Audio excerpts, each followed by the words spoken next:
सबे अंग गुणहीन हूँ, ताको यत्न न कोई। एक किशोरी कृपा ते, जो कछु होई सो होई। सोई कृपायति सुगम नहीं, ताको कौन उपाय। चरण शरण हरिवंश की, सहज ही बन्यो बनाय। सहज ही बन्यो बनाय। श्री दुर्दास जी महाराज बड़ी प्यारी बात अपनी श्री वृंदावन शतलीला के अंदर कहते कहते कि जीव जब अपनी ओर देखता है, और अगर वस्तुतः इस बात पर विचार भी किया जाए, हमारे गुण, हमारे कर्म, हमारी भक्ति क्या इस काबिल है कि किसी भी प्रकार से श्री जी की सेवा के योग्य हमें कोई कर दे? क्या श्री जी की सेवा, श्री जी को स्पर्श करने के योग्य भी हैं हम? स्पर्श तो बड़ी दूर की बात है, क्या श्री जी का ये पावन नाम लेने के योग्य भी हम हैं? और अगर आप ईमानदारी से विचार करोगे ना कि जिस प्रकार का कलुषित हमारा मन है, जिस प्रकार का अवगुण हम अपने शरीर के अंदर धारण करके बैठे हैं, जिस प्रकार की कुचेष्टाओं को, कुवासनाओं को अपने हृदय के अंदर धारण करके, अपनी शक्ति के अंदर, अपने इस दिमाग के अंदर हम समझ कर बैठे हैं, आप विचार करोगे हम किसी भी प्रकार से श्री जी का नाम लेने के योग्य भी नहीं। सबे अंग गुणहीन हूं, ना भक्ति है, ना शक्ति है, ना प्रेम है, ना सेवा है। सबे अंग गुणहीन हूं, ताको यतन ना कोई। पर एक किशोरी कृपा ते, जो कुछ होई सो होई। पर हाँ, अगर केवल श्री स्वामिनी जो कृपा कर देंगी, अगर श्री लाडली जो कृपा कर देंगे, तो हम जैसे दीन भी कृपा पात्र बन जाएंगे। हम जैसे दीन भी उस कृपा को पाने के योग्य बन जाएंगे। घटना तब की है जब माता के कई ने मंथरा के कहने के ऊपर श्री भरत जी को राज्य और प्रभु श्री राम जी को 14 वर्ष का वनवास दे दिया। सारा संसार इस कथा को जानता है। और जब मैया ने दे दिया, जबकि वो प्रभु की एक लीला ही थी और इसमें कुछ नहीं था। और जब भरत जी को इस बात का पता लगा, उस समय भरत अपने ननिहाल गए हुए थे और आए जब भरत जी वापस उस अवध के अंदर, उस अयोध्या के अंदर, देखा पिताजी का स्वर्गवास हो चुका है। भैया और भाभी इस समय श्री वृंदावन, श्री वनवास की ओर चले गए हैं। बड़ा हृदय के अंदर कुठाराघात हुआ, मानो प्राण अभी शरीर से निकल जाए, ऐसा उनको उद्बोधन हुआ, ऐसा उनके अंदर उनको विचार हुआ कि मानो मेरे प्राण अभी निकल जाए। सभी राज्य के अंदर कहा गया कि चलो अब हम क्या करेंगे, भैया राम को वापस अयोध्या लेने के लिए प्रार्थना करने चलेंगे। तो कहते हैं कि जब भरत जाने लगे, जब भैया भरत जाने लगे, तो कहते कि जब अपनी ओर विचार करते थे, अपनी माँ की करनी के ऊपर विचार करते थे, अपनी करनी की ओर विचार करते थे, तो एक पग पीछे हट जाते थे। क्या प्रभु श्री राम मुझे स्वीकार करेंगे भी कि नहीं करेंगे? क्या मुझ जैसे वो दीनहीन को देखकर मुंह मोड़ तो नहीं लेंगे? तो एक कदम पीछे हट जाते थे जब अपनी किसी अवगुण का विचार करते थे, अपनी किसी करनी का विचार करते थे। और वही भरत जब प्रभु श्री राम जी की करुणा का विचार करते तो दौड़कर 10 कदम आगे चले जाते थे कि जब मैं जाऊंगा तो प्रभु मेरे अवगुण की ओर नहीं देखेंगे, प्रभु मेरे अवगुण की ओर ना देखते हुए प्रभु अपनी करुणा की ओर देखेंगे, प्रभु अपने वात्सल्य की ओर देखेंगे, तो प्रभु मुझे स्वीकार कर लेंगे। ये बात भरत जी को कहाँ लेकर गई? वन के अंदर लेकर गई कि नहीं, मेरे प्रभु अपने करुणामय स्वरूप के साथ मुझे क्या करेंगे? स्वीकार कर लेंगे। जब अक्रूर जी कंस के कहने पर धनुष यज्ञ को लेने के लिए, कन्हैया को लेने के लिए श्रीधाम वृंदावन के अंदर गए, अक्रूर जी ने भी यही विचार किया, क्या कन्हैया ये तो नहीं विचार करेंगे कि मैं तो कंस का दूत हूं?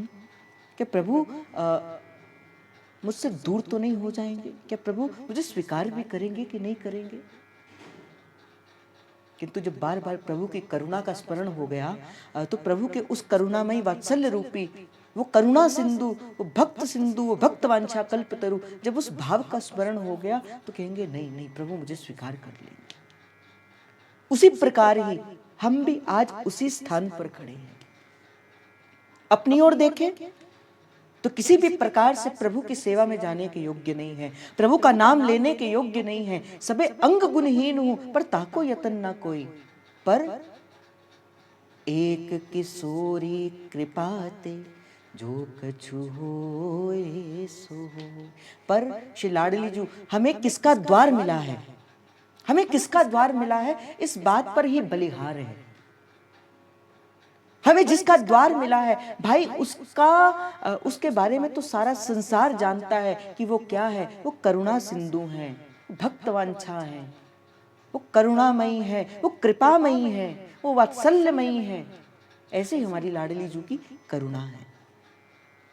श्री दुर्दास जी महाराज कहते भानु उगे जो तम रहे तो वो भानु ही नहीं, अर्थात सूर्य के उगने से अंधकार रह नहीं सकता। उस प्रकार की श्री जी के सन्मुख जब कोई जीव चला जाता है, श्री जी के सन्मुख जब कोई जीव ये कहते कि हे स्वामिनी जी मैं अब आपका हूं, एक बार जब श्री जी की अधीनता को स्वीकार कर लेता है, फिर चरण शरण हरि तो क्या होता है? एक किशोरी कृपा तो जो कुछ हो ना हो, वो स्वामिनी जो क्या करती है? जीव का उद्धार कर देती है। पर यहां पे एक प्रश्न होता है, यहां पे इस बात का निवेदन तो कर दिया कि जिस दिन जीव अपने मनसा वाचा कर्मणा अर्थात कायिक मानसिक वाचिक, देखो समर्पण भी 3 तरीके से किया जाता है, 3 तरीके से। पहला होता है कायिक, दूसरा होता है मानसिक, तीसरा होता है कर्मणा।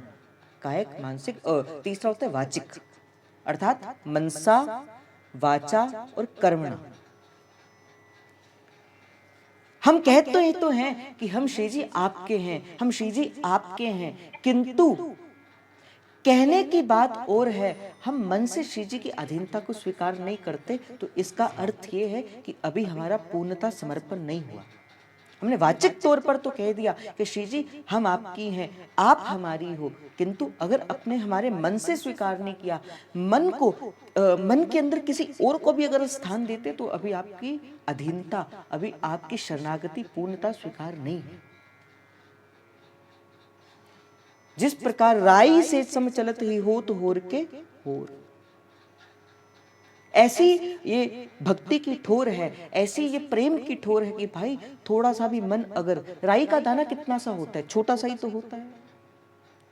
और अगर मन ये राई के दाने के जितना भी अगर किसी और चीज के ऊपर लगता है तो दुर्दास जी महाराज कहते होत होर के होत, फिर वो श्री जी के जाने के योग्य नहीं रहता।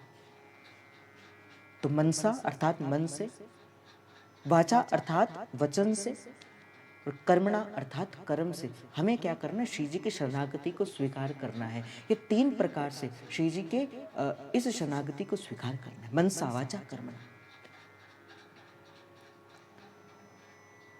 निवेदन किया गया सबे अंग गुणहीन हूं ताको यतन ना कोई, नहीं है कोई यतन, एक किशोरी कृपा ते सब कुछ हुई तो हुई।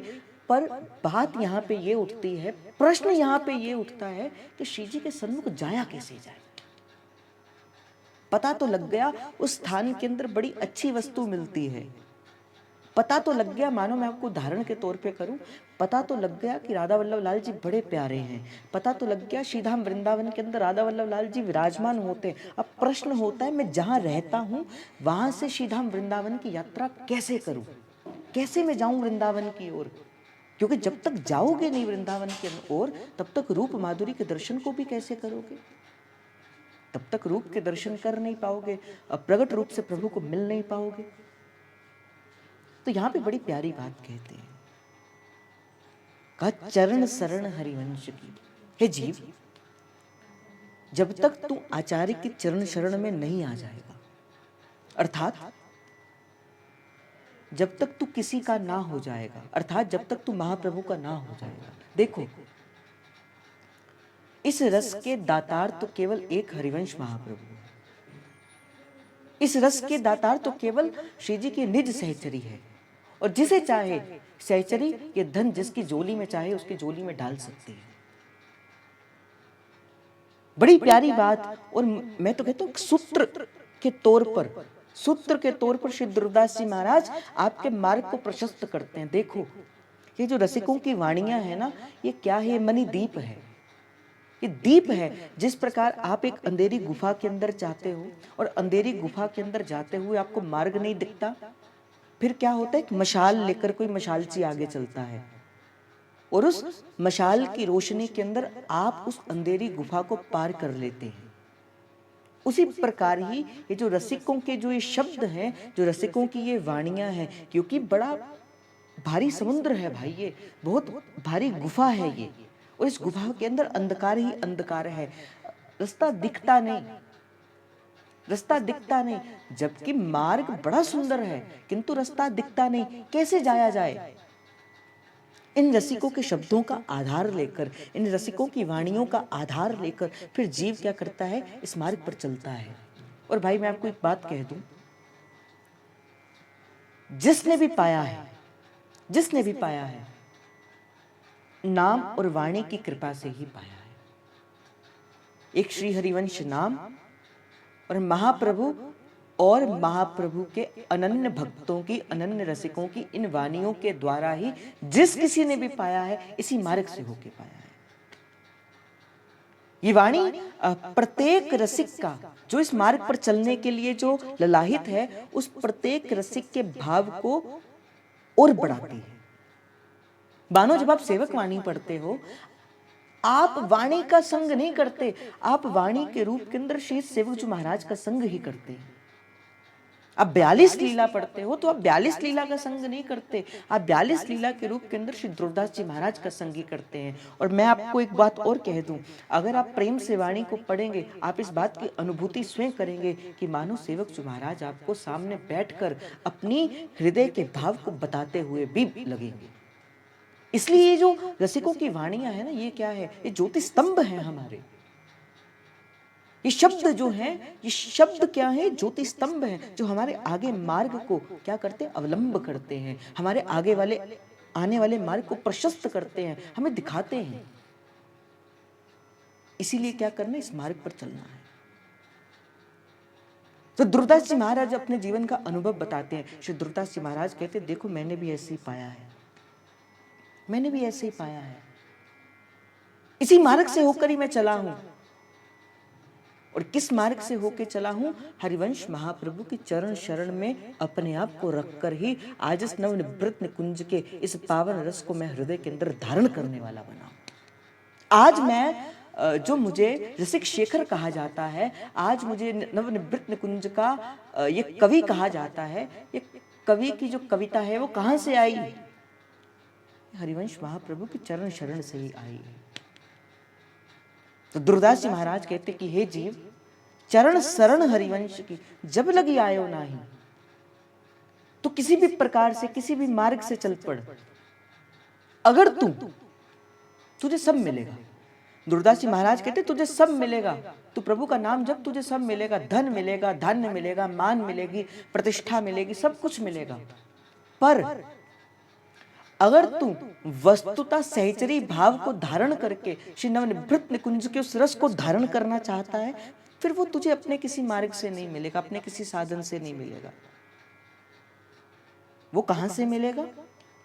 चरण शरण हरिवंश की जब लगी आयो नाही। जब तक तू हरिवंश महाप्रभु की चरण शरण को स्वीकार नहीं कर लेता, जब तक तू हरिवंश महाप्रभु की इस वाणी को हृदय का श्रृंगार नहीं बना लेता, जब तक इस नाम की माला को अपने कंठ के अंदर धारण नहीं कर लेता, जब तक तू तन मन प्राण से कि सेवक जी महाराज कहते हैं ना, मन क्रम वचन कहूँ नित टेरे, श्री हरिवंश प्राण धन मेरे।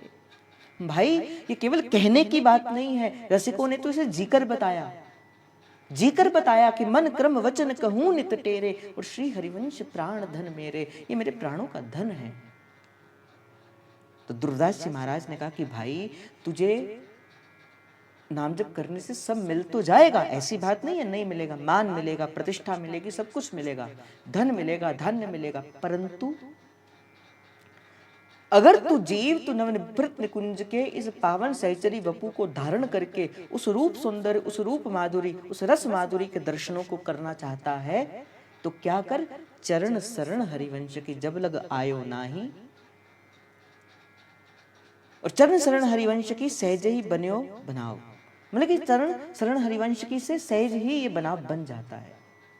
सोई कृपा अति सुगम नहीं, किस प्रकार श्री जी के पास जाया जाए, हरिवंश महाप्रभु कृपा करेंगे फिर ही श्री जी के पास जाया जा सकता है। और मुझे हम पर तो श्री जी की हेतु की कृपा है कि हम श्री जी के इस पावन, इस हित उत्सव के पावन हरिवंश महाप्रभु के इस चरित्र को गा रहे हैं और इस चरित्र को अपने हृदय के अंदर धारण कर रहे हैं। कल नरसिंह आश्रम जी आए महाप्रभु के पास और महाप्रभु से कहा कि हे महाप्रभु, आप अपने उस रूप सिंधु के अंदर, उस रस सिंधु के अंदर, उस अपने यौवन रूप के अंदर प्रकट हो जाओ। देखो मैं एक बात आपको निवेदन करता हुआ चलूंगा, इस बात से हमें क्या संकेत मिलता है। जब श्री नरसिंह आश्रम जी महाराज ने श्री महाप्रभु श्री अरविंद चंद्र जी महाराज से कहा अब आप अपने पूर्ण यौवन रूप के अंदर हो जाओ, अर्थात महाप्रभु बालक भी यौवन अवस्था के अंदर है और यौवन के अंदर भी बालक अवस्था के अंदर भी है, अर्थात वो काल के किसी कर्म के वेद के अंदर नहीं है बंधे, वो कर्म के किसी काल के वेद के अंदर नहीं। जैसे श्री गुरबाणी के अंदर एक तुक आता है, एक पंक्ति आती है बड़ी प्यारी है, कहते प्रभु बिना आंख के देख भी सकते हैं, बिना कान के सुन भी सकते हैं, बिना पैरों के चल भी सकते हैं और बिना मुख के खा भी सकते हैं। यही बात उसमें भी आती है, श्री भागवत जी के अंदर भी आती है।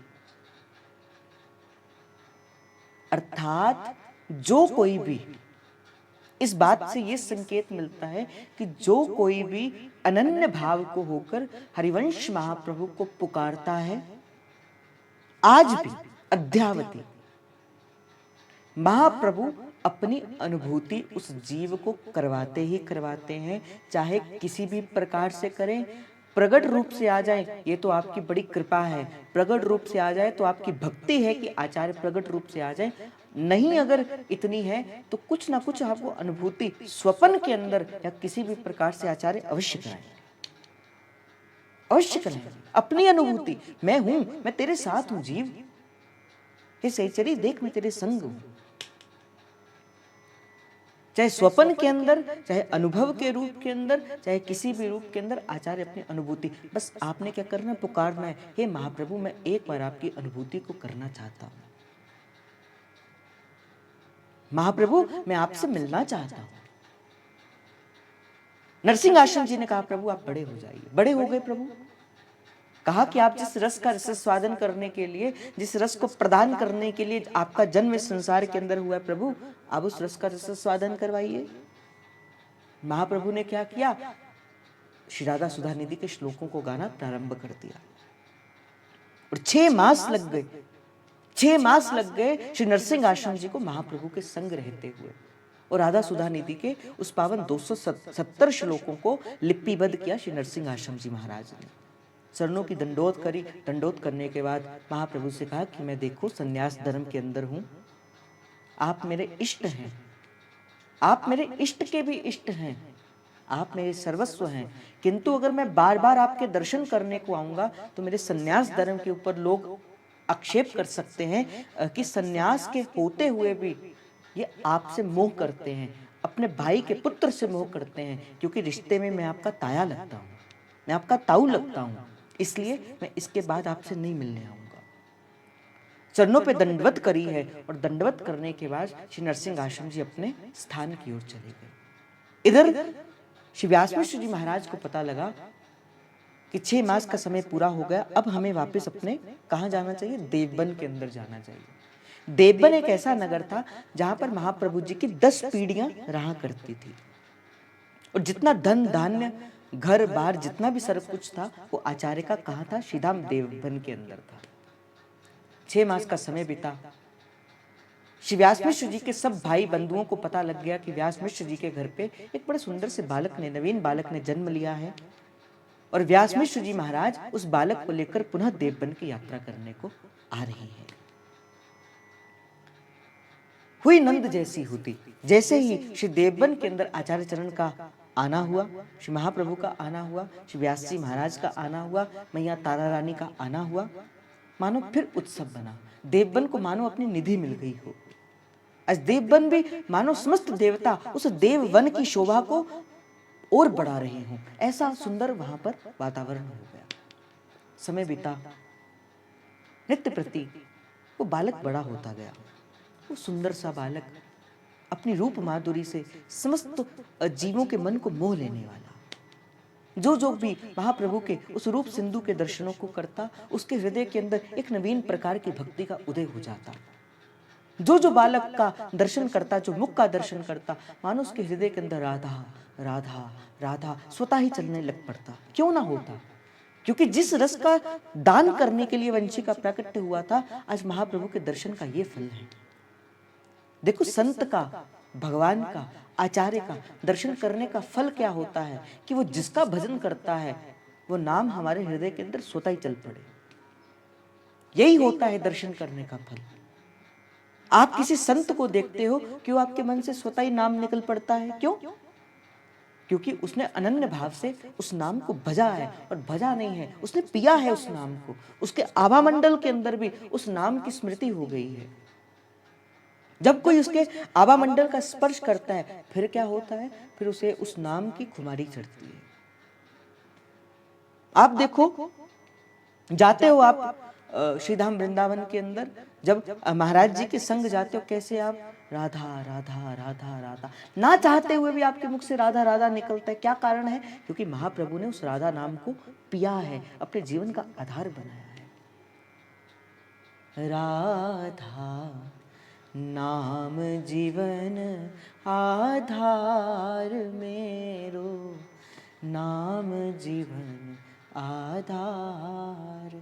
जैसे आप जाते हो महाराज जी के पास, आप चाहो ना चाहो, राधा राधा राधा राधा राधा राधा राधा राधा राधा राधा राधा राधा राधा, क्यों आता है भाई? क्योंकि उन्होंने पिया है। इसी प्रकार ही जो कोई भी जन महाप्रभु के दर्शनों को करता, उसके मुख में क्या आता? राधा श्री राधा, राधा श्री राधा, राधा श्री राधा, राधा श्री राधा, राधा श्री राधा, राधा श्री राधा। वो धीरे धीरे बालक ने बड़ा होना प्रारंभ कर दिया, और जैसे जैसे महाप्रभु बड़े होते गए, वैसे वैसे उनका सुंदर यौवन, वो सुंदर रूप भी और बढ़ता गया। वो सुंदर सा मैया उनको जब स्नान कराती, स्नान कराने के बाद सुंदर उनको काजल लगाती, सुंदर उनको कंठ के अंदर माला धारण कराती, सुंदर उनको पीत वस्त्र धारण कराती। आहा, क्या सुंदर रूप महाप्रभु का। महाप्रभु अपने रूप से ही कोट कोट काम को मोहित कर देते, ऐसा सुंदर महाप्रभु का रूप। और वो सुंदर से रूप के अंदर माँ एक काला सा टीका भी लगा देती कि कहीं बालक को नजर ना लग जाए, क्योंकि तारा रानी तो के रूप के अंदर तो वात्सल्य भाव है ना, माता तारा रानी तो वात्सल्य के भाव से। अब महाप्रभु ने क्या किया? थोड़ा थोड़ा घुटनों के बल चलना प्रारंभ कर दिया। आहा, जैसे वो भाव आता है ना, ठुमक चलत रामचंद्र, बाजत पैजनिया, ठुमक चलत रामचंद्र। और जब वो बालक हरिवंश महाप्रभु के वो छोटे से चरणों के अंदर वो छोटी छोटी पैजनियां, और महाप्रभु अपने घुटनों के बल चलते हैं, रसिकों ने कहा, छोटो सो हरिवंश लाडलो, अंगना में डोलेरी, छोटो सो हरिवंश लाडलो, अंगना में डोलेरी। और देखो, अंगना में ढोले वो तो राधे राधे बोले री, अंगना में डोले वो तो राधे राधे बोले री जी, राधे राधे बोले री, राधे राधे बोले री, राधा राधा बोले री नी, राधा राधा बोले री। अज छोटो सो हरिवंश लाडलो, अंगना में डोले री। वो तो गुटुअन गुटुअन चाले री, वो गुटुअन गुटुअन चाले री, गुटुअन गुटुअन चाले री, वो गुटुअन गुटुअन चाले री। छोटो सो हरिवंश लाडलो, अंगना में डोले री, छोटो सो हरिवंश लाडलो। हरिवंश चंद्र, आहा, ठुमक चलत हरिवंश चंद्र, बाजत पैजनिया, ठुमक चल हरिवंश चंद्र, ठुमक चलत हरिवंश चंद्र, बाजत पैजनिया, ठुमक चलत हरिवंश चंद्र। कीलक कीलक उठत धाय, कीलक कीलक उठती धाय, गिरत भूमि लपट पाय। देखो कैसे चल रहे हरिवंश महाप्रभु जी, चलते चलते चलते चलते कभी उठ जाते हैं। कीलक कीलक उठत धाय, गिरत भूमि लपटटा, धाय मात गोद लेत, व्यास किरनिया, ठुमक चल हरिवंश चंद्र, बाजत पैजनिया, ठुमक चल हरिवंश चंद्र। अंचल रजयंज जार, विविध भांति सो दुलार, तन मन धनवारी वारी, कहत मृदु बचनिया, ठुमक चल हरिवंश चंद्र। आपने देखे होंगे महाप्रभु के बालक रूप के दर्शन। आचार्य चरण नाक के अंदर एक बेसर को धारण करते हैं, मैं दर्शन भेजूंगा आपको। महाप्रभु ने नाक के अंदर एक नथनी को धारण किया है। वेद्रुम से अरुणयधर, बोलत मुख मधुर मधुर, वेद्रुम से अरुणयधर, वेद्रुम बोलत मुख मधुर मधुर, सुभग नासिका में चारु, लटकत लटकनिया, ठुमक चल हरिवंश चंद्र। चलते रहते वो अपने, कभी चलते चलते खड़े हो जाते, कभी फिर गिर जाते और कहते माँ मैया मैया मैया। ऐसे सुंदर श्री ठाकुर जी का रूप, ऐसा सुंदर हमारे श्री बाल व्यास महाराज व्यास नंदन का रूप। कितना सुंदर रूप। देखो इस बात को आंख बंद करके इसको अगर आप अनुभूति कर सकते हो, महाप्रभु से को महाप्रभु अपने उस रूप सुधा के दर्शन करवा दो, उस रूप सिंधु के दर्शन करवा दो आचार्य, उस रूप सिंधु के दर्शन करा दो आंख बंद करके। वो व्यास महल के अंदर, और व्यास महल के आंगन के अंदर मैया ने बड़ा सुंदर सा श्रृंगार करवाया है। एक सुंदर सी लकुटी को श्री हरिवंश महाप्रभु ने धारण किया है। वो गले के अंदर वो चांदी की वो एक वो पहनी हुई है तार पहनी हुई है और गले के अंदर वो सुंदर सुंदर माला को धारण किया हुआ है। वो सुंदर से आंखों के अंदर श्री महाप्रभु आचार्य चरण ने वो सुंदर सा काजल लगाया हुआ है। हाथों के अंदर कंगन पहने हैं। श्री पैरों के अंदर श्री हमारे व्यास नंदन जी ने वो पायल पहनी है और महाप्रभु घुटनों के बल चलते हुए क्या कह रहे, मैया मैया मैया मैया।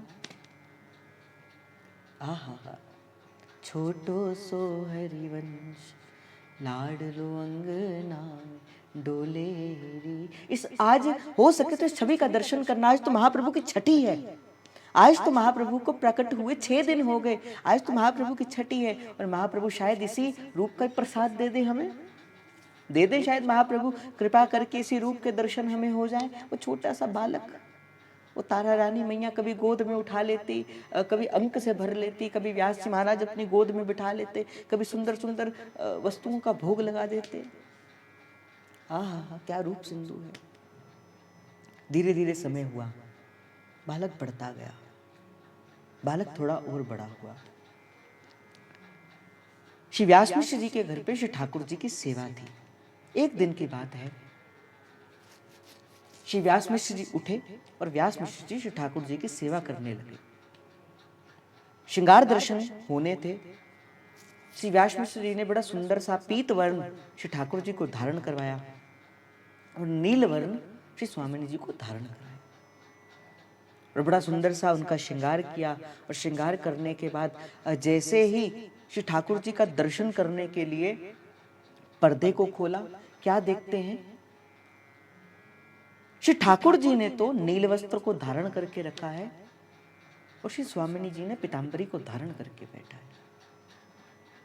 व्यास मिश्र जी को यह बात समझ नहीं आई कि ऐसी सेवा के अंदर अनहोनी कैसे हो गई, मैंने कैसे कर दिया। सेवा के अंदर तो मुझे पूर्णता स्मरण है कि मैंने ठाकुर जी को पीतांबरी धारण करवाई है और श्री स्वामिनी जी को मैंने नीलांबरी धारण करवाई है। हो सकता है, श्री व्यास मिश्र जी ने विचार किया कि हो सकता है कि मैं नींद से पूरी तरह से जागा ना हूं और इसी कारण से ही हो सकता है कि मैंने अपने निद्रा के वशीभूत होकर ही श्री ठाकुर जी को नीलांबरी और श्री स्वामिनी जी को पीतांबरी धारण करवा दी होगी। पुनः पर्दा बंद किया और व्यास मिश्र जी ने पुनः क्या किया, श्री ठाकुर जी को पीतांबरी धारण कराई और श्री स्वामिनी जी को नीलांबरी धारण कराई। करने के बाद श्री व्यास मिश्र जी बाहर आए और जैसे पर्दा खोला, फिर दृश्य क्या देखते हैं, फिर वही दृश्य। श्री ठाकुर जी ने तो नीलांबरी को धारण किया है और श्री स्वामिनी जी ने तो पीतांबरी को धारण किया है। अब किसी को समझ नहीं आ रहा, किसी को समझ नहीं आ रहा ये क्या कौतुक हो गया, ये क्या लीला हो गई। व्यास मिश्र जी जो अपने हाथों से सेवा कर रहे हैं, व्यास मिश्र जी को समझ नहीं आया। व्यास मिश्र जी को लगा शायद मुझसे फिर से कोई गलती हो गई। अब तीसरी बार अब व्यास मिश्र जी बड़े सचेत होकर कि अब किसी भी प्रकार की सेवा के अंदर किसी भी प्रकार का कोई ऐसा भाव नहीं होगा। अब मैं बड़ी चेत अवस्था के अंदर श्री ठाकुर जी को श्रृंगार दर्शन कराऊंगा। पुनः गर्भगृह के अंदर गए, पुनः पर्दा किया, पुनः ठाकुर जी के वस्त्रों को उतारा, श्रृंगार को उतारा और ठाकुर जी को पुनः पीतांबरी धारण कराई और पुनः स्वामिनी जी को नीलांबरी धारण करवाई। ये तीसरी बार की बात हो गई।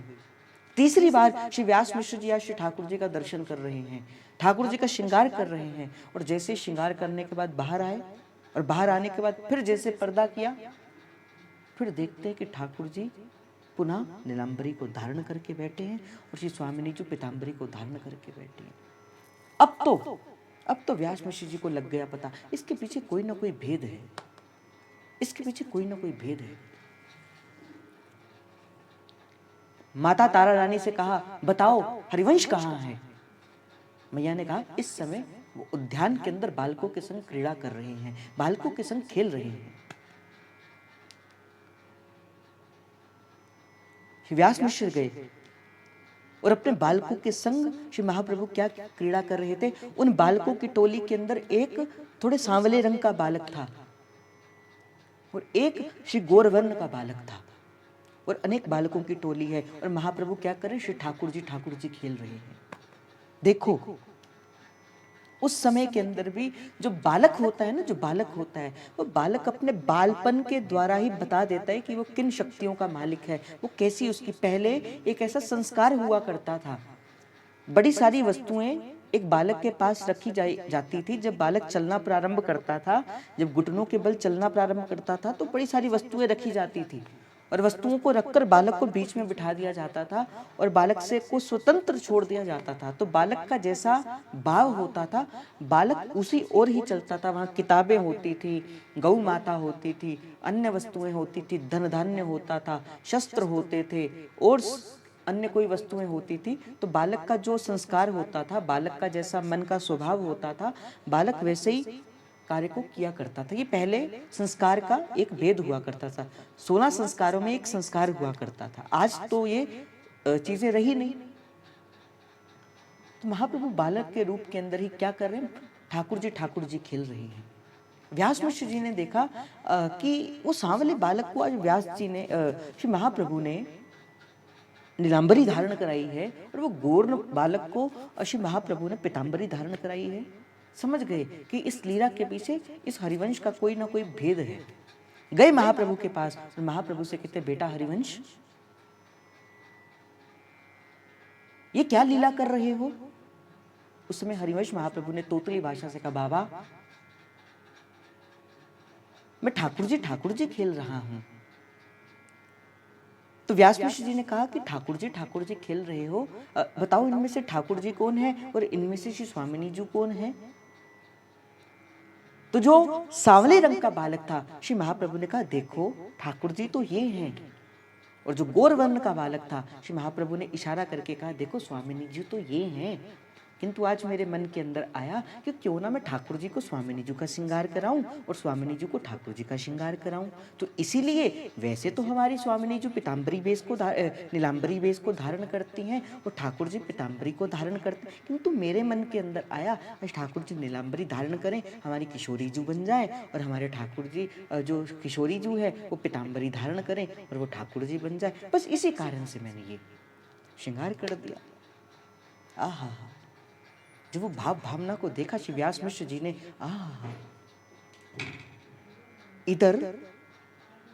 इधर यहाँ पर हरिवंश महाप्रभु ने बाहर अंदर ये कार्य किया है, बाहर उद्यान के अंदर ये कार्य किया है और उधर क्या हुआ?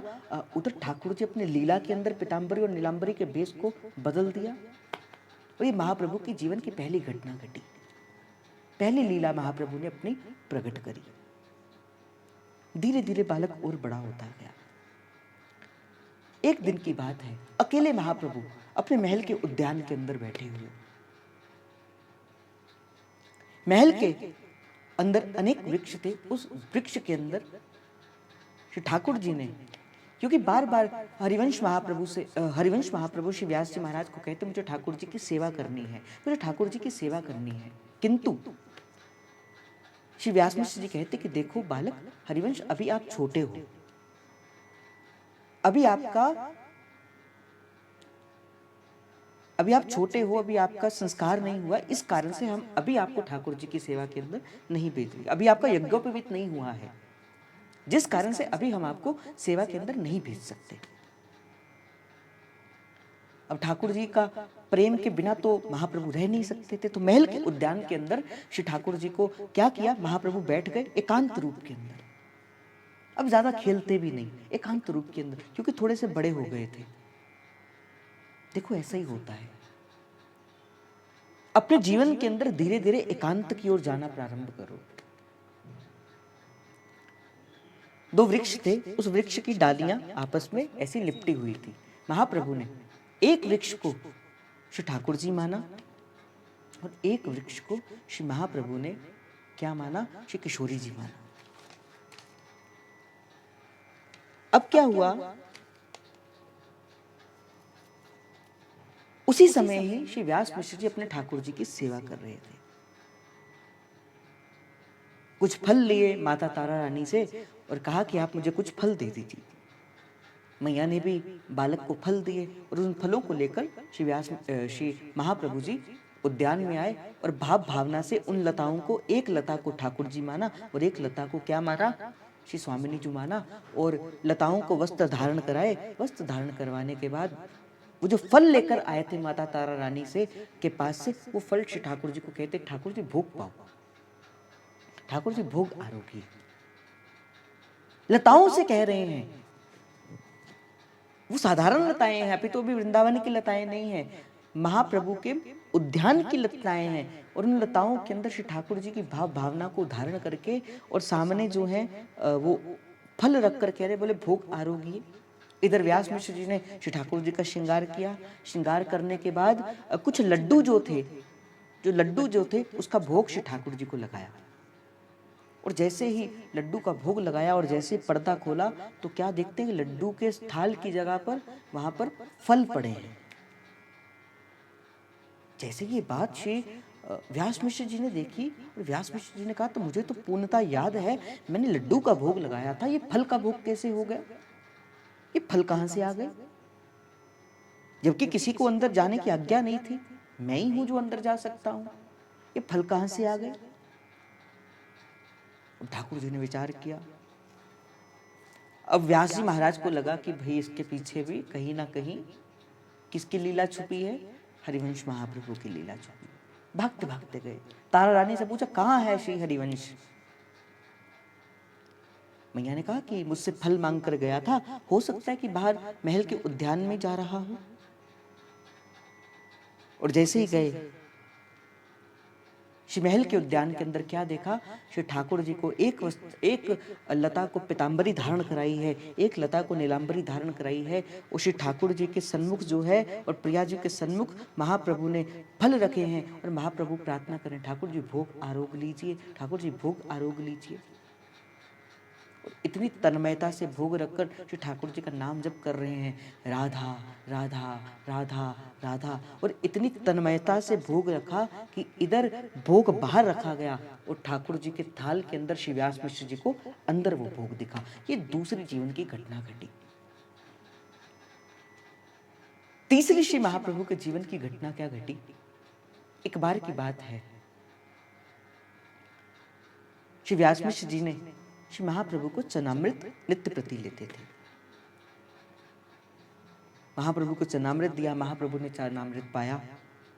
बड़े प्रसन्नता के साथ महाप्रभु ने श्री ठाकुर जी का चरणामृत पाया। मैंने कल भी आपको इस बात का निवेदन किया था, चरणामृत क्या है? वो जो जल है उसके पास श्री ठाकुर जी के चरणों की स्मृति है, जिस कारण से वो अमृत हो गया। और इसी कारण से ही वो संतों को, रसिकों का, वैष्णवों का वो शिरोधाय करने का वो साधन बना। और कल भी इस बात का निवेदन किया गया था कि जो भी जीव श्री चरणामृत को धारण करते हैं, चरणामृत का नित्य सेवन करते हैं, उसके जीवन के अंदर कभी अकाल मृत्यु नहीं होती है, उसके जीवन के अंदर कभी गलत विचार नहीं आते हैं, उसके जीवन के अंदर शुद्धता, उसके आचरण के अंदर पवित्रता आती है। हमारे दुर्दास जी महाराज तो कहते हैं, भूलहु जल ना पीजिए, बिन लीजिए निज नाम। अर्थात राधा वल्लभी जो हरिवंशी है, उसे तो जल भी अगर पाना है ना, तो उसे भी श्री राधा रानी का नाम का स्मरण करके फिर पाना है। उससे क्या होगा? उस जल के अंदर भी वो चरणामृत बन जाएगा। भाई हम तो जल भी नहीं पीते, हम तो भोजन भी ग्रहण नहीं करते। बोले आप क्या ग्रहण करते? बोले हम तो प्रसाद ग्रहण करते। तो महाप्रभु ने क्या किया? नित्य प्रति महाप्रभु चरणामृत लेते। एक दिन महाप्रभु के मन के अंदर पता नहीं क्या बात आया, समय था रात का, रात के 11-12 बजे, और बालक हरिवंश ने रोना प्रारंभ कर दिया। माता तारा रानी को लगा पता नहीं क्या हो गया, अभी तो बालक सो रहा था, अभी क्यों रोना प्रारंभ कर दिया? रोना प्रारंभ कर दिया, बड़ी ऊंची ऊंची महाप्रभु ने रोना प्रारंभ कर दिया। मैया ने कहा क्या चाहिए, क्या हुआ आपको? कहा मुझे अभी चरणामृत चाहिए, मुझे अभी चरणामृत चाहिए। मैया तारा रानी ने कहा, व्यास जी महाराज ने कहा कि देखो अभी तो श्री ठाकुर जी का मंगला हुई नहीं, मंगला होगी तभी तो चरणामृत मिलेगा। और जो सुबह का जो रात का चरणामृत पड़ा था वो तो सारा समाप्त हो गया, तो सुबह होने पर हम आपको चरणामृत दे देंगे, अभी आप सो जाइए। बालक ने कहा नहीं, और रोते रोते तो ऐसे रोए महाप्रभु की मानो कंठ अवरुद्ध हो गया, श्वास ना निकले। व्यास जी को लगा कि ये बालक कहीं अपने सांस ही ना रोक ले। महाप्रभु ने हट कर लिया, मुझे तो अभी चरणामृत चाहिए, मुझे तो अभी चरणामृत चाहिए। और बाल हट के आगे तो सारा संसार जानता है, अभी चाहिए तो अर्थात अभी चाहिए। व्यास जी ने तारा रानी को कहा, बालक ही तो है, क्या जानता है चरणामृत क्या है और साधारण जल क्या है। जाओ। तारा रानी को इशारा करके कहा कि बाहर जल पड़ा है और कुछ चंदन पड़ा है, उस चंदन को जल के अंदर घोल लो, वो चंदन का रंग जो है उससे वो जल पीला हो जाएगा और लाकर वो बालक को दे दो। हम कह देंगे चरणामृत है, हमारी बात भी हो जाएगी, बालक सो भी जाएगा, सुबह उठ के पुनः चरणामृत दे देंगे। मैया ने भी वैसे ही किया। चरणामृत वो जल लिया और जल के अंदर क्या किया, वो चंदन घोला, वो थोड़ा सा रंग वैसा हो गया और कहा ये लो चरणामृत। और जैसे श्री ठाकुर जी श्री महाप्रभु ने चरणामृत तली अपने तलवी के अंदर रखा और जैसे धारण करने लगे, कहा, थूक दिया, कहा ये साधारण जल है, ये चरणामृत नहीं है।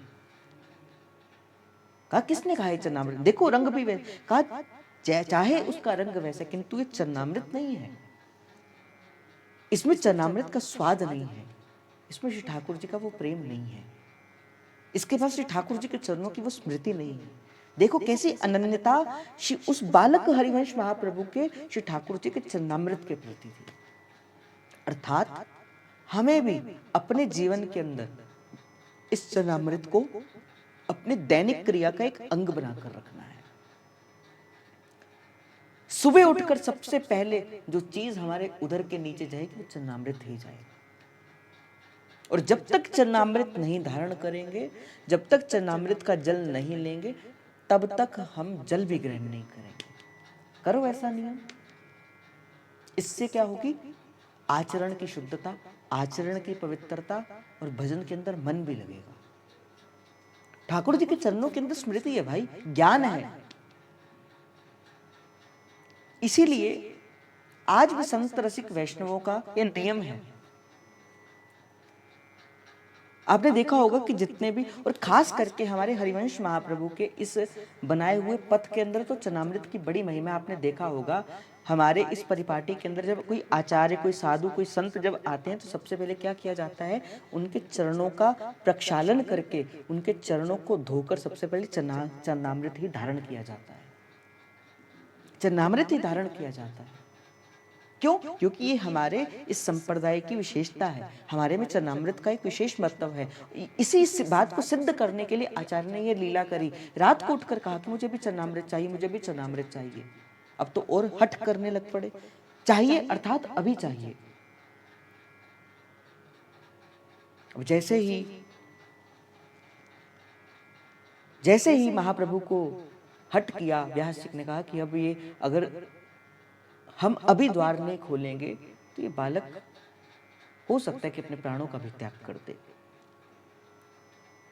तो कहते कि जैसे पट को खोला, क्या देखते हैं, श्री ठाकुर जी श्रृंगार कर कर बैठे हैं।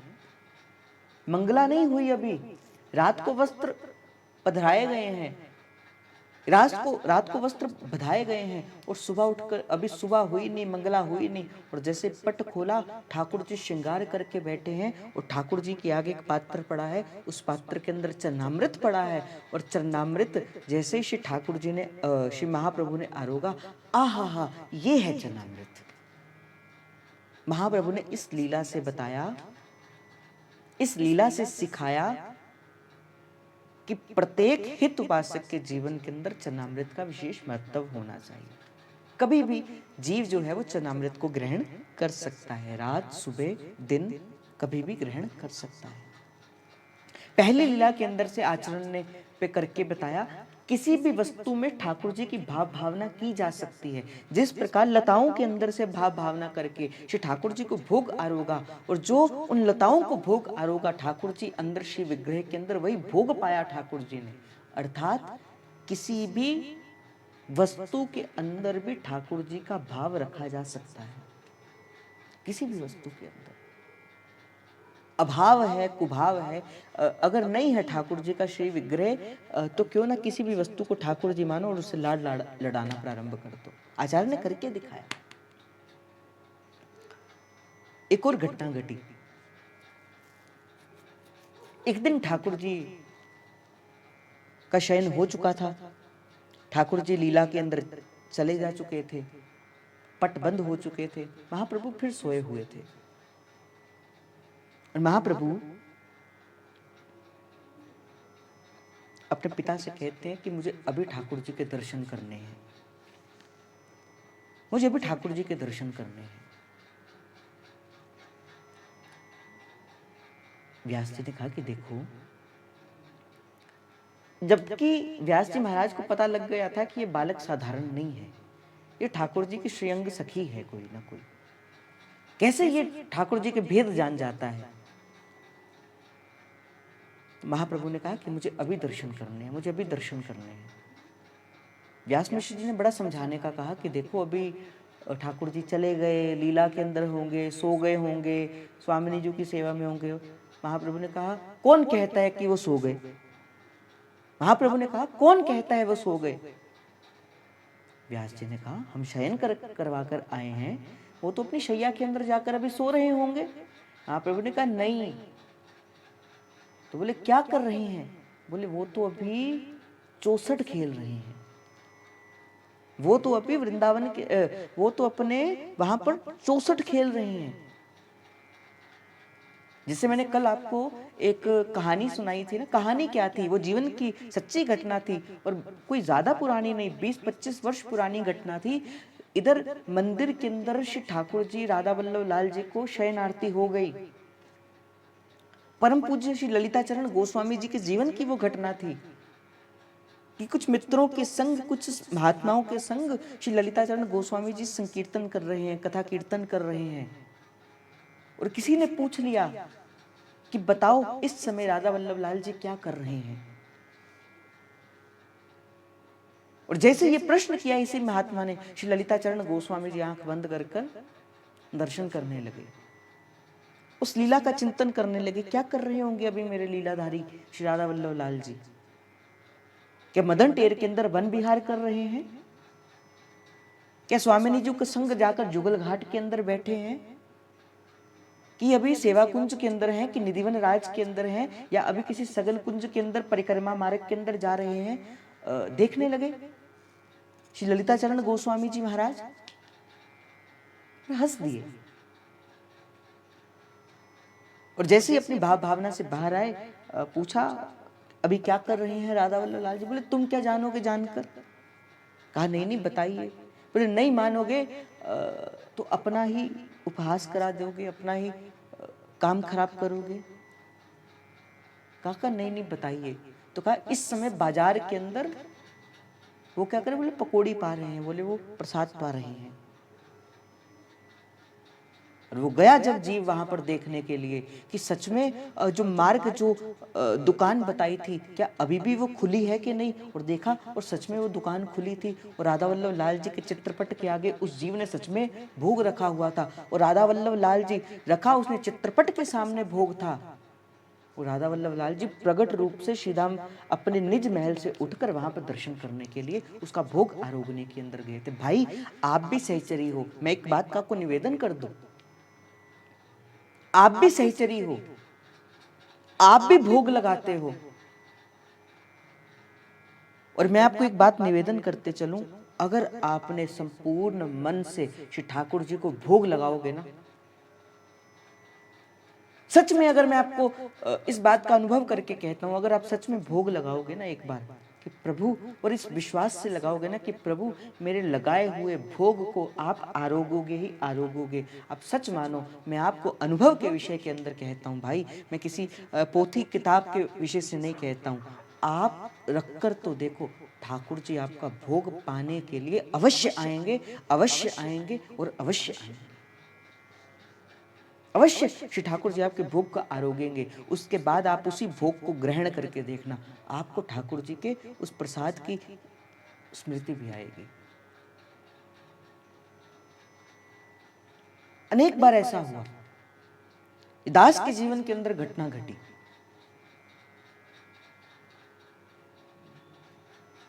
एक बार की बात है, मैं आपको बताऊं, वैसे तो कहते कि अपने अनुभव को बताना नहीं चाहिए, तो चलो छोड़ो, पर इस कारण से ऐसा होता है। ठाकुर जी कई बार ऐसे लीलाधारी लीला करते हैं, वो लीला करने के लिए अपने आप को प्रकट करते हैं। तो कहा कि अभी तो ठाकुर जी सोए नहीं हैं। बोले क्या कर रहे हैं? बोले वो तो 64 खेल रहे हैं। अच्छा? बोले हाँ। और जैसे ही व्यास मिश्र जी ने द्वार खोले, तो देखा श्री ठाकुर जी के सन्मुख 64 का वो खेल लगा हुआ है और मानो कोई खेल रहा हो और जैसे पट खुला तो कोई बाजी को बीच में छोड़कर ही चला गया हो और वहां पे कोई भी नहीं था, किंतु 64 लगी हुई थी, पासे चले हुए थे और वहां पर श्री ठाकुर जी 64 खेल रहे थे। ये महाप्रभु के जीवन की घटना है। ऐसे ही महाप्रभु के जीवन के अंदर अनेक घटनाएं घटी। एक बार की बात है, देखो संत के जीवन के अंदर, वैष्णव के जीवन के अंदर घटने वाली प्रत्येक घटना के पीछे कोई ना कोई कारण होता है। और मैं तो ये कह दूं, आचरण करोति इति आचार्य। प्रत्येक घटना के पीछे एक बार ऐसा हुआ, महाप्रभु छोटे से थे, महाप्रभु के शरीर के ऊपर फोड़े होने प्रारंभ हो गए, फिंसियां जिसे कहते हैं, रोग हो गया महाप्रभु को। ऐसा रोग कि बड़े बड़े वो दाने दाने महाप्रभु के पूर्ण शरीर के ऊपर हो गए। श्री व्यास जी महाराज ने बड़े बड़े वैद्यों को बुलाया, जितने भी वैद्य उस समय श्री देवबन या पूरे भारत के अंदर थे, सभी वैद्यों को बुलाया। सभी वैद्यों से कहा कि आप इनका उपचार करिए, ये हमारा बालक अभी छोटा छोटा सा है, आप इनका उपचार करिए। सभी वैद्यों ने अनेक प्रकार के उपचार किए, किंतु महाप्रभु ठीक नहीं हुए। मोटे मोटे महाप्रभु के छाले पड़ गए पूरे शरीर के ऊपर। ज्योतिषियों ने कह दिया कि नहीं, अब ये बालक पता नहीं कल का सुबह का सूर्य भी देख भी पाएगा कि नहीं देख पाएगा, पता नहीं ये कल का सूर्य के ऊपर उठकर इसे देख भी पाएगा कि नहीं देख पाएगा, कल तक ये जीवित भी रह पाएगा कि नहीं रह पाएगा। और जैसे ये बात सभी व्यास मिश्र जी महाराज और माता तारा रानी ने सुनी, अब तो चहु और रोना धोना पड़ गया। ये क्या हो गया, प्रभु ने एक बालक ही तो दिया था, अब उस बालक के साथ भी ये हो गया, अब हम कैसे अपने जीवन को धारण करेंगे।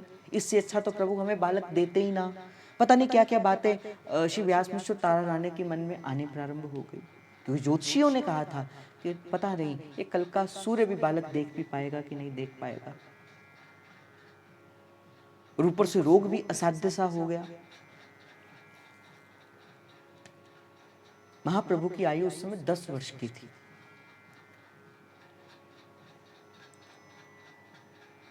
महाप्रभु ने कहा कि मुझे थोड़ी सी नींद लगी है, और महाप्रभु अपने कक्ष में गए और जाकर सो गए। समय बीता, 1 पहर 2 पहर, महाप्रभु सोए हुए हैं। धीरे धीरे क्या हुआ, जब सुबह उठी, वही महाप्रभु को जिन्होंने ज्योतिषियों ने कहा था कि पता नहीं ये सुबह का सूर्य देख भी पाएगा कि नहीं देख पाएगा, महाप्रभु उठकर बाहर आए।